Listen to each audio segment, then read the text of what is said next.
Two girls decide to get their widowed parents married. When they put the plan into action, they are shocked to discover. Hello and welcome to 80s Love Stories, where I, your favorite narrator, Christopher, bring you an exciting love story straight from the unforgettable 1980s. Get ready for a journey full of nostalgia and incredible twists. Today's story is truly remarkable, with an ending that's sure to touch your heart and leave you amazed. So, stay with me until the very last moment.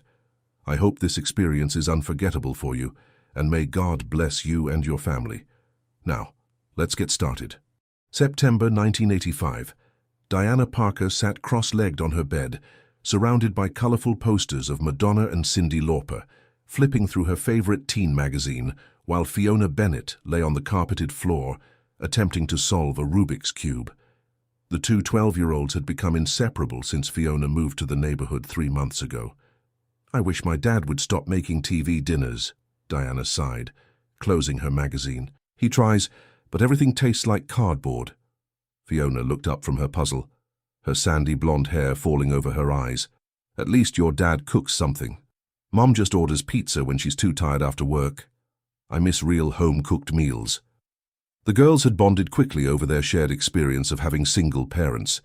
Diana's mother had passed away from illness when she was 7, while Fiona's father had died in a car accident 2 years ago. Both girls understood the weight of loss that hung in their homes, the empty chairs at dinner tables, and the quiet moments when their surviving parents thought no one was watching. Diana's father, Michael, worked as an architect, often bringing his work home and spreading blueprints across the dining room table.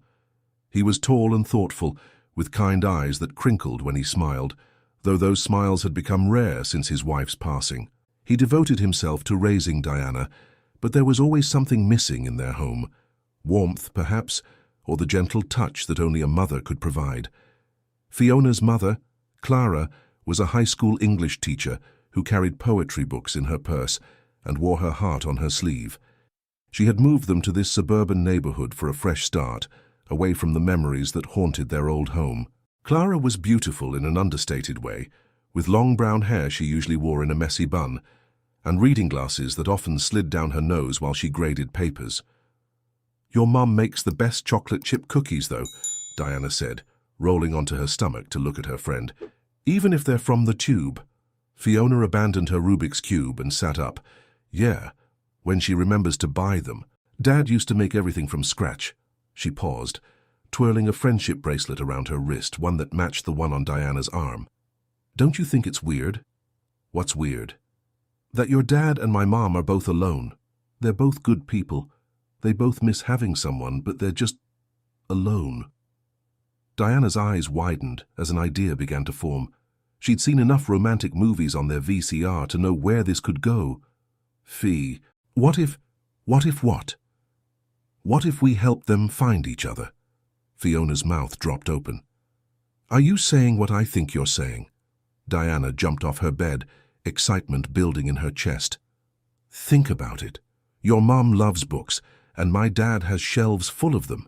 He's always talking about architecture and art, and your mom teaches literature. They'd have so much to talk about.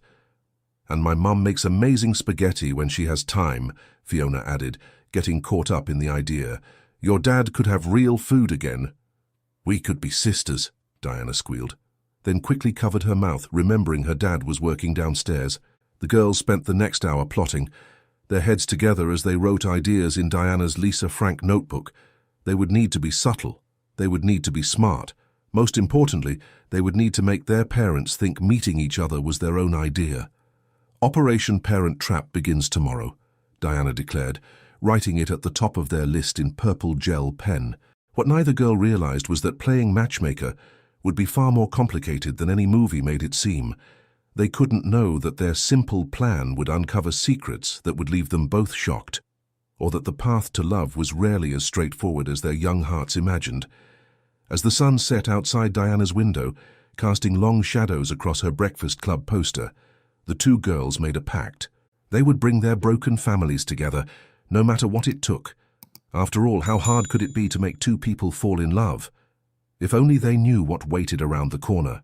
A revelation that would make both girls question everything they thought they knew about love, family, and the delicate threads that tie hearts together. The first phase of their plan began on a crisp October morning. Diana and Fiona had spent weeks carefully orchestrating what they called casual encounters between their parents, but so far, nothing had worked. Mr. Parker always seemed to be running late for work when Mrs. Bennett was getting her morning coffee at the local diner, and Mrs. Bennett always left the grocery store just minutes before Mr. Parker arrived. "This is impossible," Diana groaned, sprawled across her bedroom floor one Friday afternoon. Her Duran Duran album played softly in the background while she and Fiona reviewed their failed attempts in the past weeks. "Maybe we're thinking too small," Fiona suggested, adjusting her neon leg warmers. "We need something bigger, something they can't avoid." Diana sat up suddenly, her eyes bright with inspiration. "The Fall Festival, it's next weekend and everyone goes." The annual Fall Festival was the biggest event in their small town.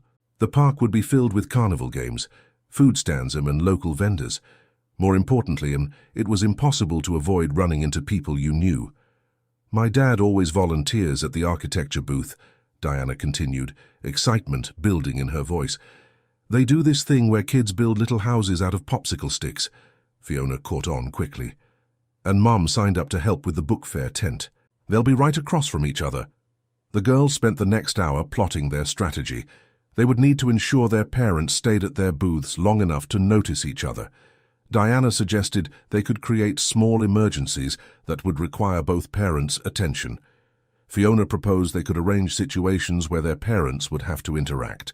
What they didn't expect was for their carefully laid plans to completely unravel before the festival even began. The trouble started 3 days before the big event. Diana was helping her father sort through some old boxes in their attic, looking for Halloween decorations, when she found something that made her blood run cold. "Dad?" she called out, holding up a dusty photograph. "What's this?" Michael Parker crossed the attic, carefully stepping around boxes, and took the photo from his daughter's hands. His face went pale. The photograph showed a much younger version of himself, standing with a group of people at what looked like a college party. But what caught Diana's attention wasn't her father.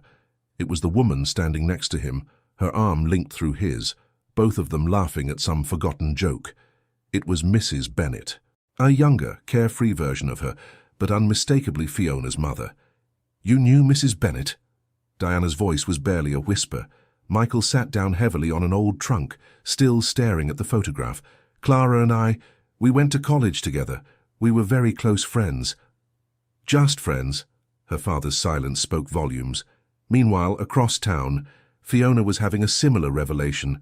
While helping her mother clean out her closet, she found an old yearbook from Western State University, class of '69. As she flipped through the pages, a familiar face jumped out at her. Mr. Parker, with a full head of dark hair and a bright smile, standing next to her mother in the architecture club photo. "Mom," Fiona called out, her voice shaking, "why didn't you tell me you knew Mr. Parker?" Clara Bennett froze in the doorway, a stack of old sweaters in her arms.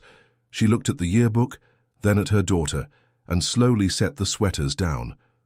"It was a long time ago, honey," she said softly, but Fiona could hear the tension in her voice. "But you knew him. You knew Diana's dad, and you never said anything. Why?" Clara sat down on the bed, patting the space next to her.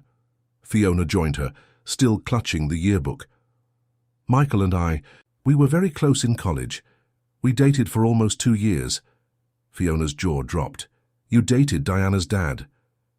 "It was different times, sweetheart. We were young, ambitious. We had different dreams. He wanted to stay here and build his architecture firm.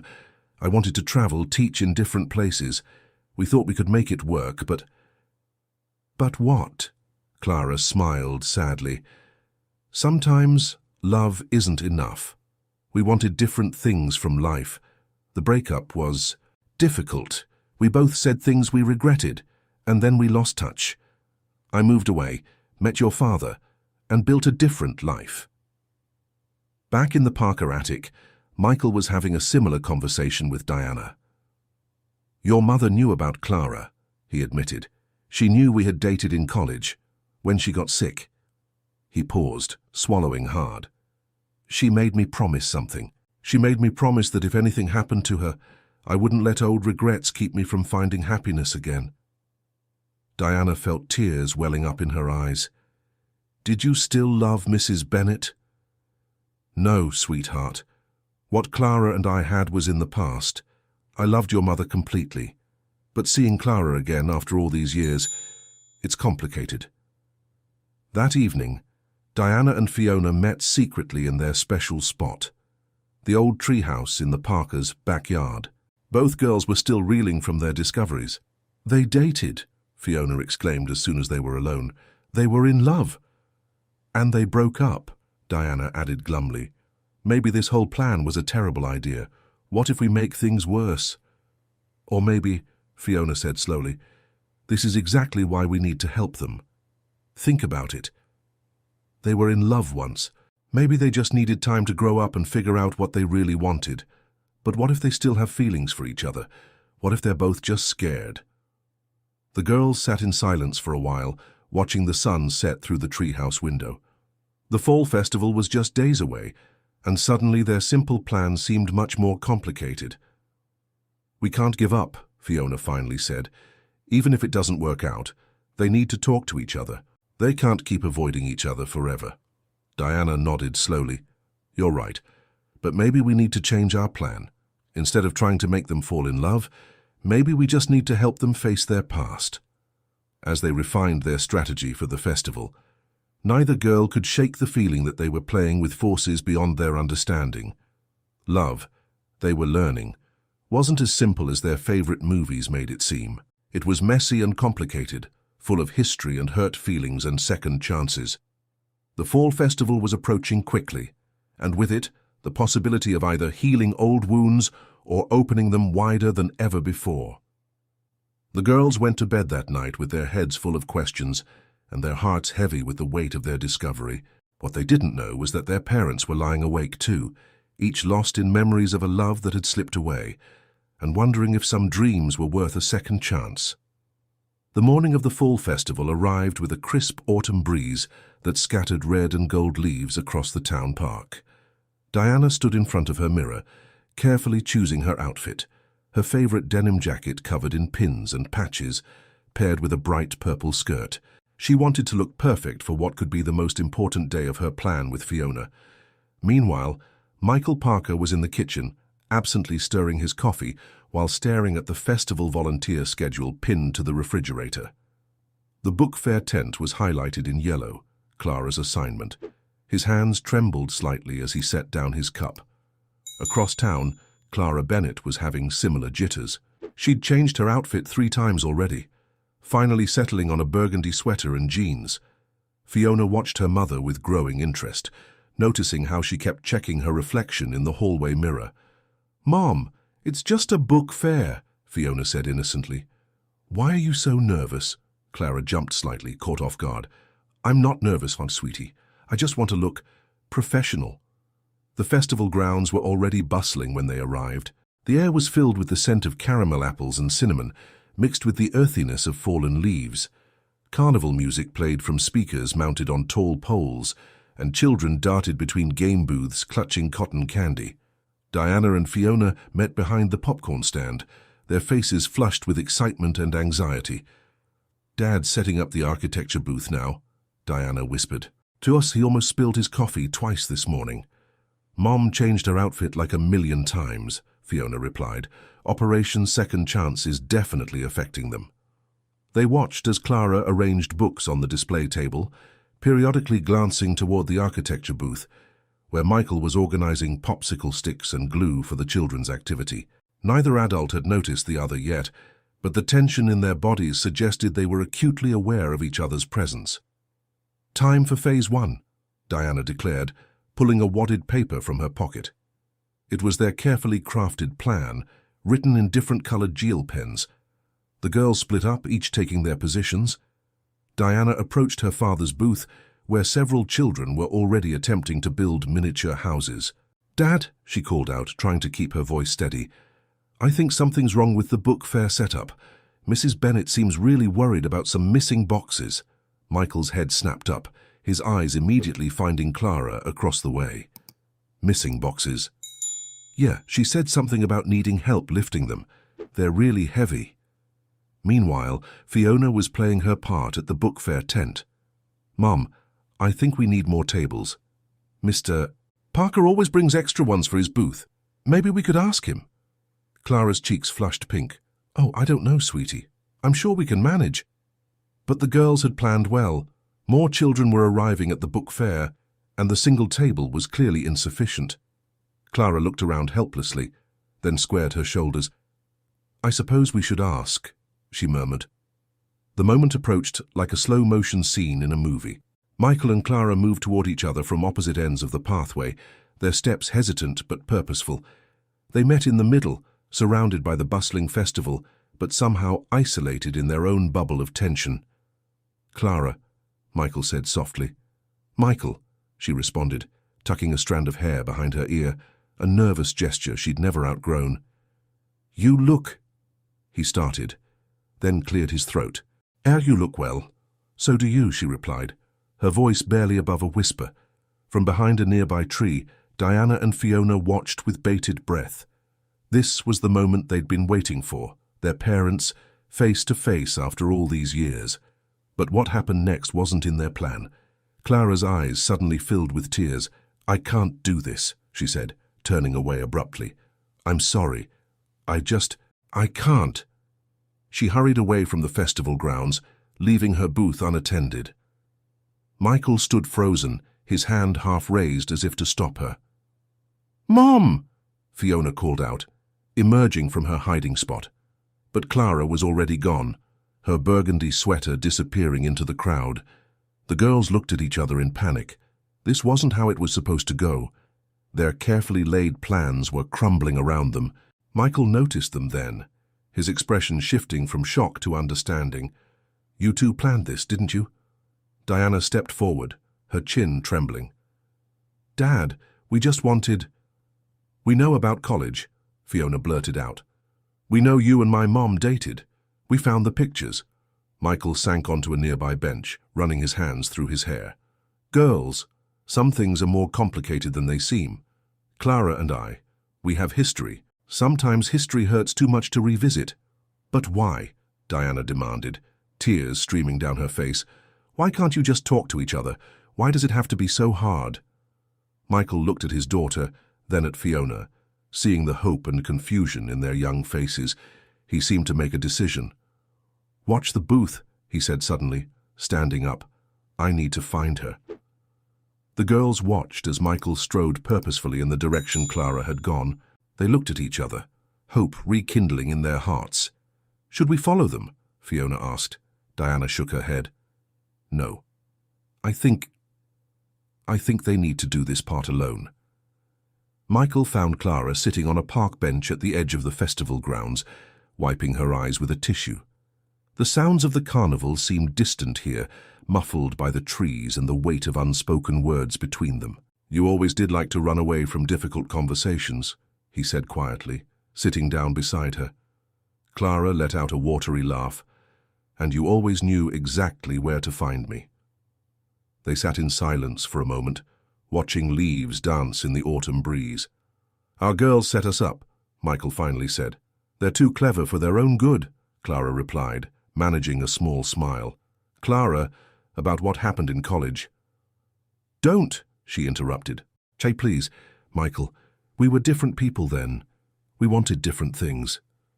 And now, he asked, turning to look at her. What do you want now?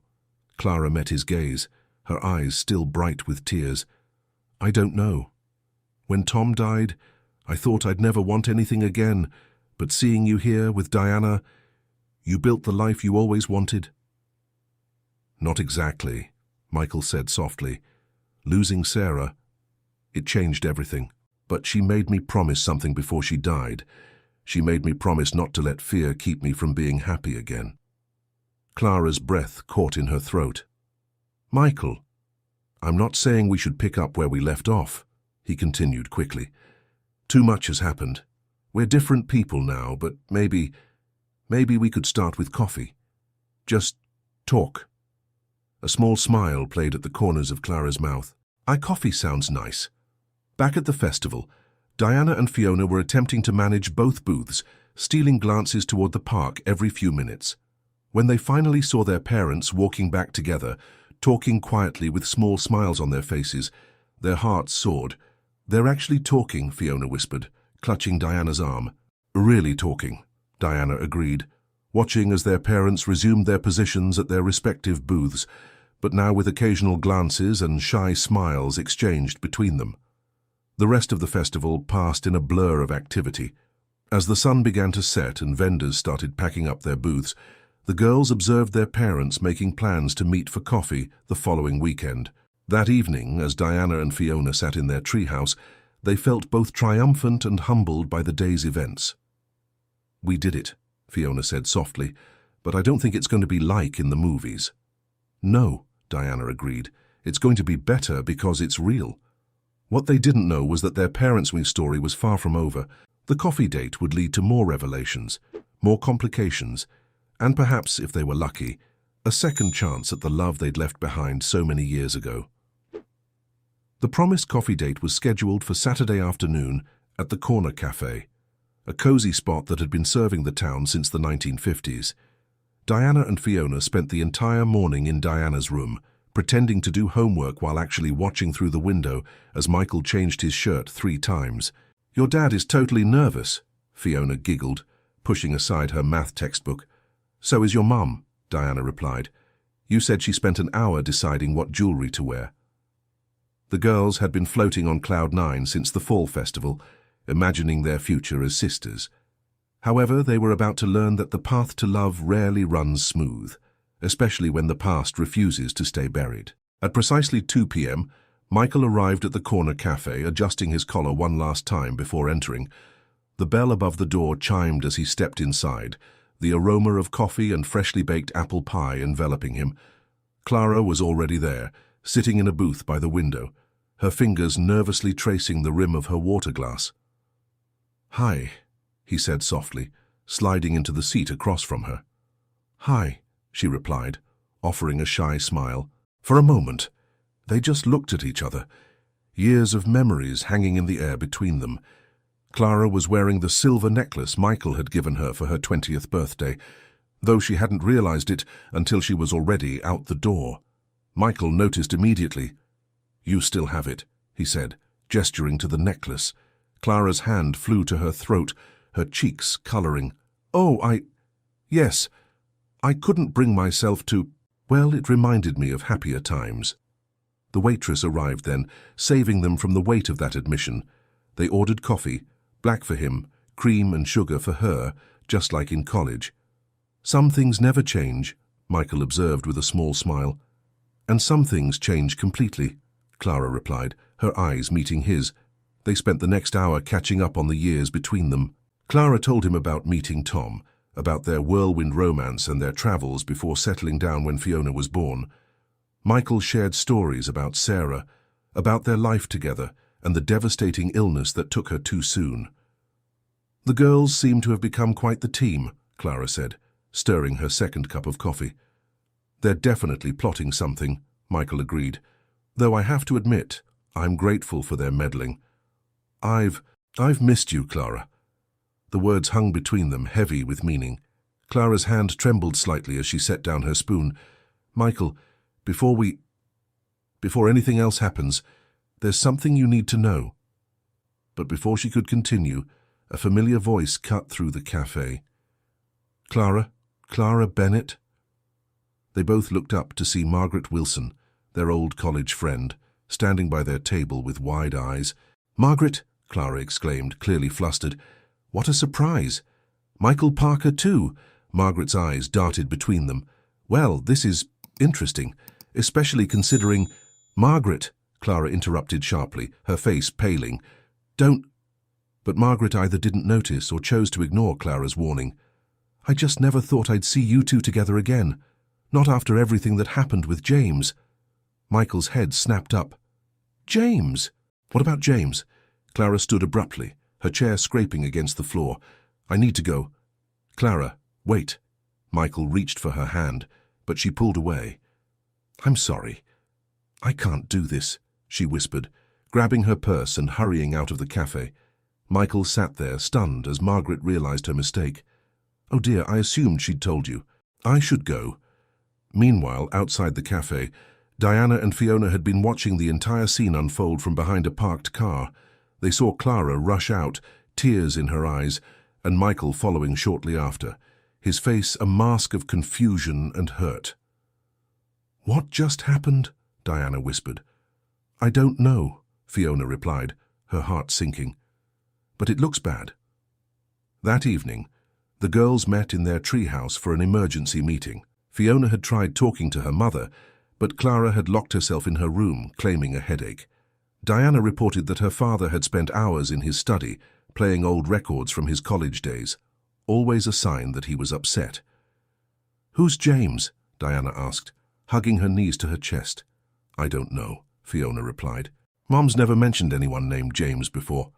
The girls spent hours theorizing, but nothing could prepare them for the truth that would come to light in the following days. The next morning, Clara was in her kitchen, making pancakes as if nothing had happened, when Fiona finally gathered the courage to ask, "Mom, who's James?" The spatula clattered to the floor. Clara bent to pick it up, her hands shaking slightly. "Where did you hear that name?" "Yesterday, at the cafe. That lady mentioned him and you got really upset." Clara turned off the stove and sat down heavily at the kitchen table. He was someone I knew in college. Someone I dated, briefly, after your father and I broke up." "That's all," Fiona pressed, sensing there was more to the story. Clara closed her eyes, looking more vulnerable than Fiona had ever seen her. "No, that's not all. James was he was the reason Michael and I broke up in the first place." Across town, Michael was having a similar conversation with Diana. He'd spent the night making phone calls to old college friends, piecing together a story he'd never known. "Dad?" Diana found him in his study, surrounded by old photo albums. "Are you okay?" Michael looked up, his eyes red-rimmed from lack of sleep. "So how did you know your mother was the one who convinced me to apply to the architecture program?" Clara and I had been dating for almost 2 years, and everything was perfect, or so I thought. He pulled out an old photograph, Clara and Michael at a college party, his arm around her waist, both of them laughing. James was in the background, watching them. "James was my best friend," Michael continued. "He was also the one who told me Clara was planning to leave the country after graduation. She'd been offered a teaching position in Europe, but she hadn't told me yet. I was hurt, angry. I confronted her, said things I regret. I never gave her a chance to explain." "What happened then?" Diana asked softly. "I broke up with her. A week later, I saw her with James. I assumed—" He trailed off, shaking his head. "I assumed the worst. I transferred to a different program, avoided them both. I never knew." "Never knew what?" But Michael just shook his head, standing up. "I need to talk to Clara. There's too much we left unsaid." Back in their treehouse that afternoon, the girls compared notes. "Mom said James was the reason they broke up," Fiona reported. "Dad said the same thing, but I think there's more to it," Diana added. "So he looked so sad when he talked about it." As they sat there trying to piece together a decades-old puzzle, they realized their simple plan had unearthed something far more complicated than they'd imagined. Their parents weren't just two people who needed to find love again. They were two people who needed to heal from old wounds before they could move forward. "Maybe we should just tell them to talk to each other," Fiona suggested. "No more schemes, no more plans. Just the truth." Diana nodded slowly. Maybe that's all they really needed, a reason to be honest with each other. What they didn't know was that at that very moment, Clara was sitting at her kitchen table, staring at an old letter she'd never sent, while Michael was in his car, driving toward her house with a determination to finally hear the whole story. The truth about James was about to come out, and it would change everything, but not in the way anyone expected. The evening air was thick with anticipation as Michael's car pulled up in front of Clara's house. He sat there for a moment, engine idling, gathering his courage. Through the living room window he could see Clara pacing, holding what appeared to be an old letter. Inside, Clara was indeed clutching a yellowed envelope, its edges worn from years of being handled but never sent. She had just finished telling Fiona she needed some time alone when she heard the familiar sound of a car door closing. Diana and Fiona, who had followed Michael at a distance on their bikes, hid behind the large oak tree in the front yard. Their hearts were racing with anticipation and a touch of fear. What if they'd made everything worse? The doorbell rang, its chime seeming to echo through the quiet house. Clara opened the door slowly, not surprised to find Michael standing there. "We need to talk," they both said simultaneously, then shared a small, nervous laugh that broke some of the tension. Clara stepped aside to let him in. The house was warm and smelled of cinnamon. She'd been stress baking again, just like in college. Some things never changed. "I spent all night making phone calls," Michael began, running a hand through his hair, "trying to understand what happened with James." "I have something you need to see first," Clara interrupted, holding out the worn envelope. Her hands were trembling. "I wrote this letter 20 years ago, the day after we broke up. I never had the courage to send it." Michael took the envelope carefully, as if it might crumble to dust in his hands. Inside was a letter, written in Clara's neat handwriting, though there were spots where tears had clearly fallen on the paper, smudging the ink. "Read it," Clara whispered. "Please." Michael unfolded the letter and began to read. "Dearest Michael, by the time you read this, if you ever do, you'll probably have heard rumors about James and me. I need you to know the truth. James came to me last week, telling me he'd informed you about the teaching position in Europe. What he didn't tell you was that I'd already declined it. I couldn't imagine being away from you. James told me he was in love with me. He said he could offer me everything you could and more: travel, adventure, a life beyond this small town. When I refused him, he threatened to destroy what we had. He told you about Europe because he knew how you'd react. The night you saw us together, I was telling him to leave me alone. I was telling him I loved you, that I'd always love you. But you left before you could hear any of it. I'm writing this letter because I need you to know that I chose you. I will always choose you. But maybe we were too young, too proud to fight for what we had. Maybe we needed to grow up first. All my love, Clara." Michael looked up from the letter, his vision blurred with tears. "Why didn't you tell me? Why didn't you find me and explain?" Clara wiped her eyes with the back of her hand. "I tried, but then I heard you'd transferred to another program. Sarah found you, and you seemed happy. I thought maybe it was better this way. We were so young, Michael. Maybe we needed to live different lives first, to become who we were meant to be." Outside, Diana and Fiona pressed closer to the window, straining to hear every word. "James told me you'd chosen him," Michael said quietly. "That you'd realized I couldn't give you the life you wanted. I was so hurt, so angry. I threw myself into my studies, into my work. And then I met Sarah. And I met Tom," Clara added softly. "We can't regret that, Michael. They gave us our beautiful daughters." "No regrets," Michael agreed, looking down at the letter again. "But Clara, all these years, I thought—" "I know," she whispered. "Me too." They stood in silence for a moment, 20 years of misunderstandings and unspoken words hanging between them. "What happened to James?" Michael finally asked. "He moved to California right after graduation. Last I heard, he was divorced and working for a real estate company." Clara managed a small smile. "Karma, perhaps?" Michael laughed softly, then grew serious again. "Clara, I need to know something. That day at the Fall Festival, when you ran away, was it because you still had feelings for me, or because you were afraid of the truth coming out?" Clara took a deep breath. "Both, I think. Seeing you again, after all these years, it brought everything back, the good and the bad. I was afraid of what would happen if we started talking again, afraid of what I might still feel." "And now?" Michael asked, taking a step closer. "What are you afraid of now?" Clara looked up at him, her eyes shining with unshed tears. "I'm afraid of making the same mistakes. I'm afraid of ruining what we've built separately. I'm afraid of hurting our daughters if this doesn't work out." "Mom?" Fiona's voice came from the doorway, making both adults jump. She and Diana stood there, hands clasped together, tears streaming down their faces. "We're not afraid. We want you to be happy, Diana added, moving to stand beside her father. Both of you. Michael looked at his daughter, then at Fiona, and finally at Clara. Maybe it's time we all stopped being afraid. He reached out and took Clara's hand, and this time she didn't pull away. Instead, she intertwined her fingers with his, the gesture feeling both familiar and entirely new. "What do we do now?" Clara asked softly. "We take it slow," Michael replied.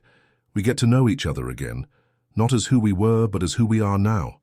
And this time," he squeezed her hand gently, "we don't let misunderstandings tear us apart."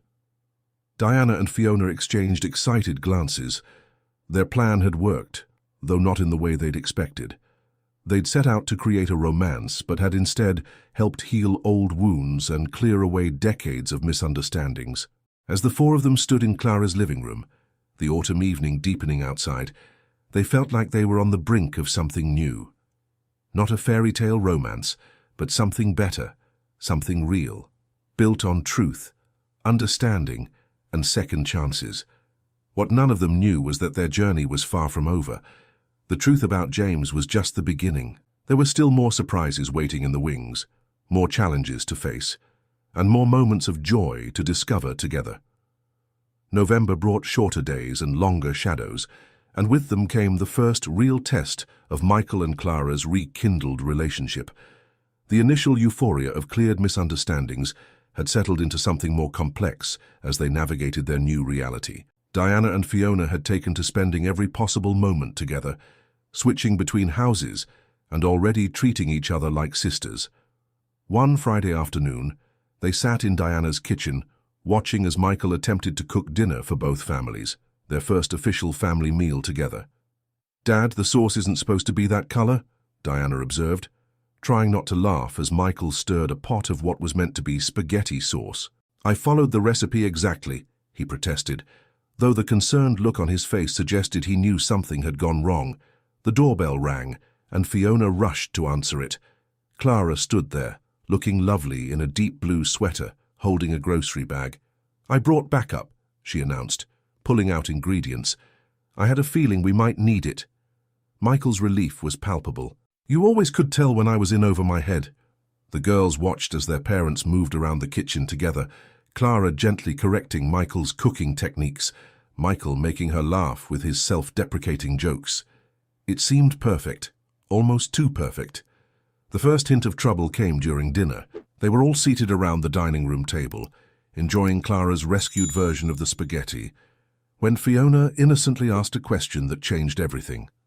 "So, when are we moving in together?" The adults froze, forks halfway to their mouths. Diana kicked her friend under the table, but the damage was done. "Honey," Clara began carefully, "Michael and I are just getting to know each other again. We're not thinking about moving in together." "But why not?" Fiona pressed. "We're already like a family. Diana and I could share a room." "It's not that simple," Michael said gently. "There's a lot to consider." "Like what?" Diana joined in, unable to help herself. "You love each other, right?" The silence that followed was deafening. Clara and Michael exchanged uncomfortable glances. "Hi, girls," Clara finally said. "We care about each other very much, but we're taking things slowly. We need to be sure about this, for all our sakes." The rest of dinner was awkward, the earlier warmth replaced by a tension that even the best garlic bread couldn't cut through. After Clara and Fiona left, Diana found her father in his study, looking at old photographs again. "Dad, do you not want to marry Mrs. Bennett?" Michael put down the photo he was holding, one of him and Sarah on their wedding day. "It's complicated, sweetheart. I care about Clara very much, but rushing into things wouldn't be fair to anyone, especially not to your mother's memory." "Mom would want you to be happy," Diana said quietly. "She told you that herself." Michael pulled his daughter into a hug. "She did. But being happy doesn't mean we have to rush. Sometimes the best things take time." Meanwhile, at the Bennett house, Fiona was having a similar conversation with Clara. "I found this in your jewelry box," Fiona said, holding up Michael's college ring, the one Clara had kept all these years. Clara took the ring gently. "That was a different time, honey. Michael and I have both changed. We need to get to know who we are now, not who we were then." But you still love him, Fiona insisted. You never stopped, did you? Clara's eyes filled with tears. Love isn't always enough, sweetheart. Your father taught me that. We had a wonderful life together, and part of honoring his memory is making sure any new relationships I enter are built on a solid foundation. The next few weeks brought more challenges. The girls' determination to unite their families led to increasingly elaborate schemes. They orchestrated accidental meetings at the grocery store, volunteered their parents for the same school committees, and even tried to arrange a romantic dinner by claiming they both had study group on the same night. Their plans came to a head one snowy December evening. The girls had convinced their parents to take them ice skating at the town's outdoor rink, then mysteriously disappeared to get hot chocolate, leaving Michael and Clara alone on the ice. As they glided around the rink, their breaths visible in the cold air, Clara suddenly lost her balance. Michael caught her instinctively, their faces inches apart. For a moment, it felt like college again, just two young people in love, with their whole lives ahead of them. But then Clara pulled away, her eyes filled with uncertainty. Michael, we need to talk about the girls. They're trying so hard to push us together, he agreed, leading them to a nearby bench. Too hard, Clara sighed. I'm worried they're setting themselves up for disappointment. What if this doesn't work out? What if we're not ready? Or what if we're using that as an excuse because we're scared? Michael asked softly. Clara looked at him sharply. What do you mean? I mean, maybe we're so afraid of hurting them that we're not giving ourselves a chance to be happy. We're so focused on what could go wrong that we're not seeing what's going right. Before Clara could respond, a commotion near the hot chocolate stand caught their attention. Diana and Fiona were arguing with a group of older girls, their voices carrying across the ice. Take it back, Fiona was shouting, her face red with anger. Or what? One of the older girls sneered. Everyone knows your parents are just trying to replace their dead spouses. It's pathetic. Michael and Clara were already moving, but not fast enough to prevent what happened next. Diana, usually the calmer of the two, launched herself at the older girl, sending them both tumbling into a snowbank. By the time they reached the girls, the fight had been broken up by a rink employee, but the damage was done. Diana had a bloody nose, and Fiona was crying, more from anger than pain. Later that night, after ice packs had been applied and tempers had cooled, the four of them sat in Michael's living room. The Christmas tree lights twinkled in the corner, casting soft shadows on their serious faces. We need to talk, Clara began, looking at both girls. All of us. We know what you're going to say, Diana mumbled, that we need to stop pushing you together. No, Michael said, surprising everyone. We need to talk about why you feel you have to push so hard. The girls exchanged glances. We just want to be a real family, Fiona whispered. Oh, sweetheart. Clara moved to sit between the girls, pulling them both close. We are a real family. Maybe not the traditional kind, but real all the same. But you won't even kiss, Diana protested. How are you supposed to fall in love if you won't even kiss? Michael and Clara's eyes met over the girls' heads, and something passed between them. Understanding, perhaps, or recognition of what they'd been avoiding.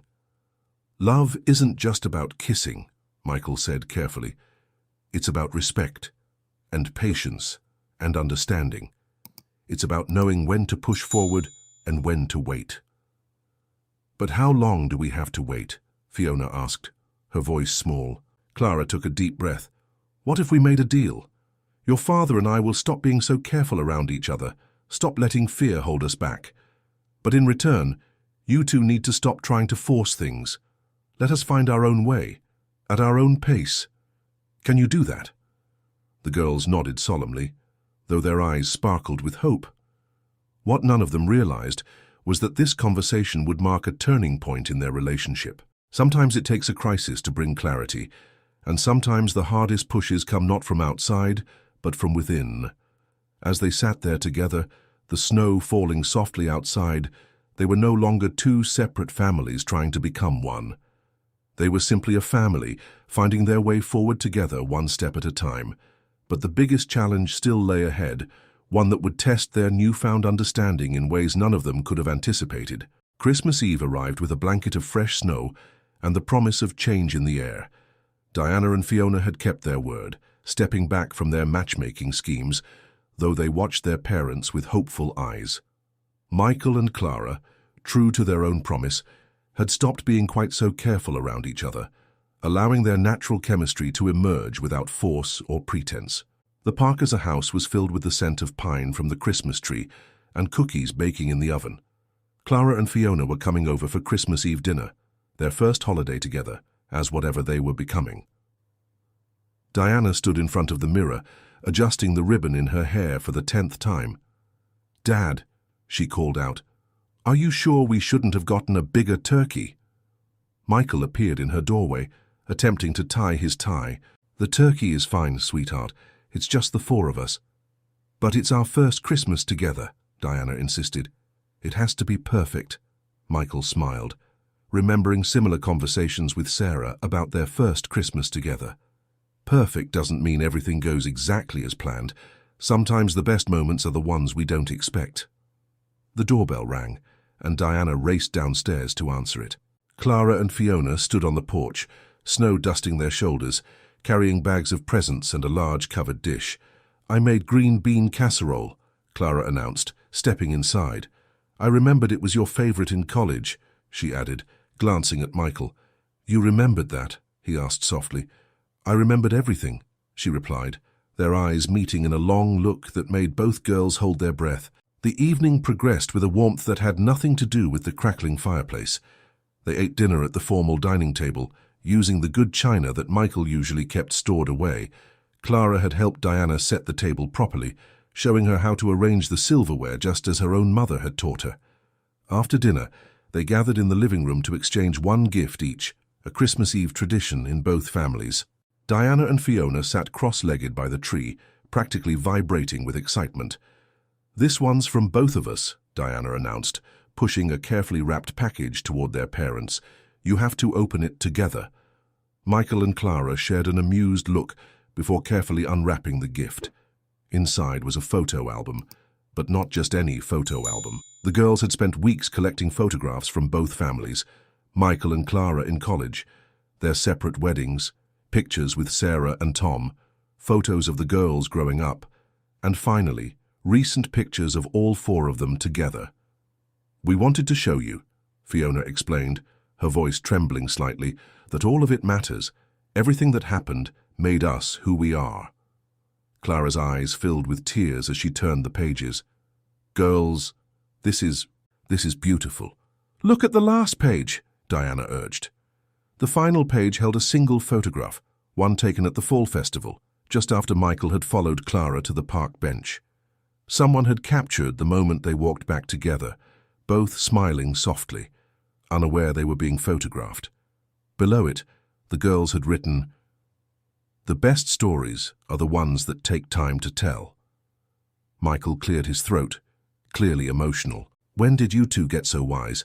"We had good teachers," Fiona replied, leaning against her mother's knee. Clara closed the album gently, then reached into her bag. "Actually, I have something I need to share too." She pulled out an envelope, similar to the one she'd shown Michael with the old letter, but this one was newer. "I received this yesterday." Michael took the envelope, noting the California postmark. His eyes widened as he read the return address. "James?" Clara nodded. "He's moving back to town. He wrote to warn me, I suppose. He said he's different now, that he wants to apologize to both of us." The room fell silent. Diana and Fiona exchanged worried glances. Was this the challenge that would tear their growing family apart? Michael read the letter carefully, then looked at Clara. "What do you want to do?" "That's just it," Clara replied, a small smile playing at her lips. "For the first time, I'm not afraid of James or what he represents.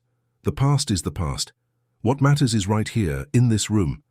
Michael set the letter aside and took Clara's hand. "We've spent too many years letting fear of the past control our future." "Dad," Diana's voice was small, "are you okay?"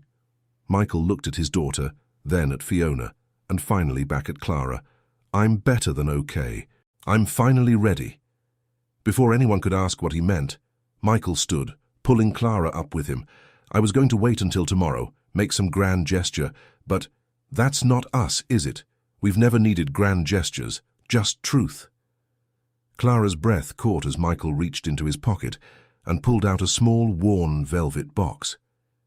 I've had this since college. I was going to propose the week we broke up. I kept it all these years, through everything, because some part of me never stopped loving you.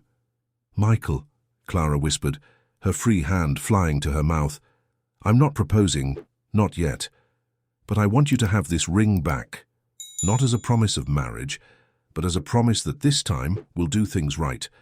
No rushing, no running, no letting fear or pride or other people's opinions tear us apart. Just us, finding our way together, with our amazing daughters by our side. He opened the box, revealing not an engagement ring, but the matching ring to the one Clara had kept all these years, his college rings pair, sized for her finger. Clara laughed through her tears, recognizing it immediately.